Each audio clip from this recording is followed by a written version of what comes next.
Hi friends, a fall from grace. ये नई movie नहीं है। करीब 2 साल हो चुके हैं। 2020 जनवरी के आसपास ये मूवी रिलीज हुई थी।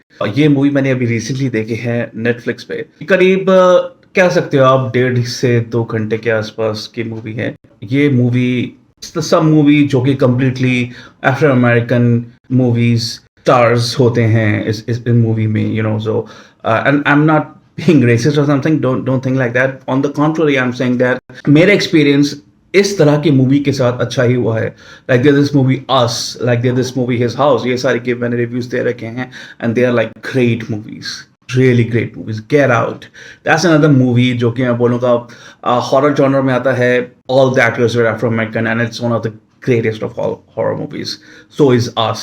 I had a good high expectations from such kind of movies, and it was a gamble. मैंने इसके बारे में कोई रिसर्च नहीं करी थी। यूजुअली मैं क्या करता हूँ कि मैं कोई मूवी देखने के पहले हल्का सा रिसर्च कर लेता हूँ ये है किस बारे में। But I just saw the tags attached to that movie in the Netflix. वो टैग्स आते हैं ना, so omnious, सस्पेंसफुल, इंटेंस, इस तरह की मूवीज थी, टैग्स थे। तो I thought okay let me try. जब मैंने प्ले करना शुरू किया, so it looked like a very light hearted romantic fairy taleish kind of movie, because the very titular character Grace, who has been played by Crystal Fox, जो एक 50-55-year-old something lady का role play करती हैं from a middle class US background. She falls in love with this guy who is being played by Mehcad Brooks. उसका नाम यहाँ पे शानन है। जब उनकी moments होते हैं of lovey-dovey moments, so that's kind of cute, that's kind of fairy tale-ish. So उस टाइम पे मुझे लग रहा था कि what's more, I mean, I know this movie has been tagged as intense and suspenseful, but अभी तक तो मैं almost 20 minutes, आधे घंटे से यही देख रहा हूँ कि इनमें कुछ एक रोमांस टाइप का फील चल रहा है। what more? So I kind of waited. Yeah, thankfully ये ज़्यादा नहीं खींचते इस पार्ट को। No doubt Mehcad Brooks is looking great, suave. Overall मैं बोलूँगा देयर आर टाइम्स जब मुझे वो थोड़े से ओवर ड्रामेटिक लगे, बट या कीपिंग असाइड दोज फैक्ट्स, इनके बीच में शादी हो जाती है और शादी के बाद एक तरह से मैं कह सकता हूँ ये मूवी शिफ्ट करती है अपने सेकंड चैप्टर पे। वहाँ से मूवी थोड़ी सी इंटरेस्टिंग सी लगने लगती है या कोशिश करती है लगने की, बिकॉज वहाँ से वो सस्पेंसफुल फैक्टर शुरू होता है। और वेरी फ्रैंकली स्टार्टिंग से ही आपके ऑन द फेस आपको दिखाया जा रहा था जो टाइलर बेरी ये फिल्म मेकर हैं भैया, जो मेकाद ब्रुक्स का कैरेक्टर है शानन, उस पर ट्रस्ट मत करो, something special about him. So वहाँ पे ऑब्वियसली वो चीज़ सामने आती है and you are like I told you don't trust this guy. So वहाँ पे you would feel that hey, this movie is looking like quite predictable. What more? I mean, अभी 1 घंटा और है इस मूवी में और अभी आपने दिखा दिया जो मैं अब तक प्रेडिक्ट करता आ रहा हूँ। So what more? So वहाँ से ये मूवी थोड़ी शिफ्ट होती है और यहाँ पे मैं बोलूँगा, यहाँ पे whatever the good part of the movie is, ये आपको हल्का सा एक इट्स लाइक चेस गेम, हल्का सा एक मोमेंट आपको दिखा दिया जहाँ पे यू कैन प्रेडिक्ट इजिली।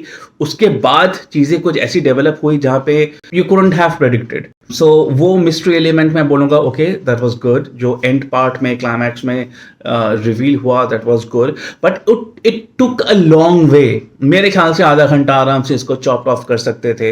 वो थोड़ा सा मुझे खींचा हुआ लगा। बाकी मैं बोलूँगा ऐसा कोई ब्रिलियंट प्रोडक्शन डिज़ाइन या हाई बजट मूवी नहीं है ये। वेरी कैजुअली कोई भी मिडिल स्केल प्रोडक्शन हाउस इस तरह की मूवी बना सकती है। एक तरह से मैं इसको लीगल ड्रामा भी कह सकता हूँ, क्योंकि इसके जो एक और कैरेक्टर है Bresha, now she is playing one of the protagonist as well, जो कि क्रिस्टल फॉक्स के कैरेक्टर ग्रेस को डिफेंड करती है। उनको लगता है कि she is kind of innocent. Now you might be wondering that अभी तो मैं लवी डवी की बातें कर रहा था, नाउ ये क्या हो रहा है, लीगल ड्रामा कैसे बन गया।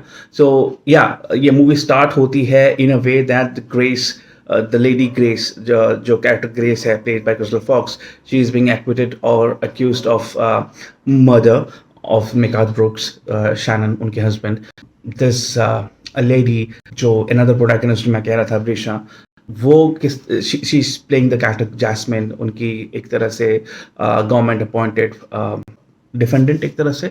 Is kind of figuring out कि is she really pleading guilty और इज शी रियली गिल्टी और नॉट। वो अपनी इंट्यूशन को ट्रस्ट कर रही हैं और उनकी इंट्यूशन ये कहती हैं कि वो गिल्टी नहीं है, उन्होंने नहीं मारा है। सो हाँ, मर्डर हुआ है मेकाल ब्रुक्स का, ये पहले ही बता दिया गया है, so this is not a suspense. But एक लेडी जिसका एक तरह से कैरेक्टर डेवलपमेंट ऐसा हुआ है कि जो एक स्पाइडर को भी किल नहीं करती, एक इंसेक्ट को भी किल नहीं करती, तो वो एक इंसान को कैसे किल कर सकती हैं? तो वहाँ पे ऑब्वियसली ये चीज़ें वहाँ से डेवलपमेंट होनी शुरू होती हैं, वो इन्वेस्टिगेशन करनी शुरू करती हैं कि क्या मेकाल ब्रुक्स का जो कैरेक्टर है शैनन, क्या वो वाकई में उनको उनकी डेथ हुई है या वाकई में उनको मारा गया है क्योंकि उनकी बॉडी नहीं मिली है। If you have seen more of legal drama, suspense and detective series, so आपके लिए ये काइंड ऑफ फिगर आउट करना इतना मुश्किल नहीं रहेगा। डेफिनेटली जो इस तरह की मूवीज़ देखना अभी शुरू कर रहे हैं, या इंग्लिश मूवीज़ देखना शुरू कर रहे हैं, या लीगल ड्रामा या सस्पेंसफुल मूवीज़ देखना शुरू कर रहे हैं, उनको डेफिनेटली ये मूवी काफ़ी इंटरेस्टिंग लग सकती हैं। बट ओवरऑल मैं बोलूँगा देयर आर सर्टन सीन्स और सर्टन आई वुड से इवेंट्स जब मैं इसको एक ऐसा मुझे लगा कि शायद ये किसी फिल्म स्टूडेंट ने बनाया है। आई मीन टाइलर पेरी ने इसको नहीं बनाया, ऐसा मुझे लग रहा है। उनका सिर्फ नाम लिया गया because there are certain scenes जब डायरेक्शन वाइज मुझे लगा कि यार यहाँ पे मुझे फ्लॉ दिख रहा है। एक्टिंग वाइज मैं बोलूँगा देयर आर सर्टन मोमेंट्स जहाँ पे एक्टिंग रियली अच्छी हुई है, and then there are certain moments जहाँ पे मुझे लगा कि ओवर ड्रामेटिक हो रहा है।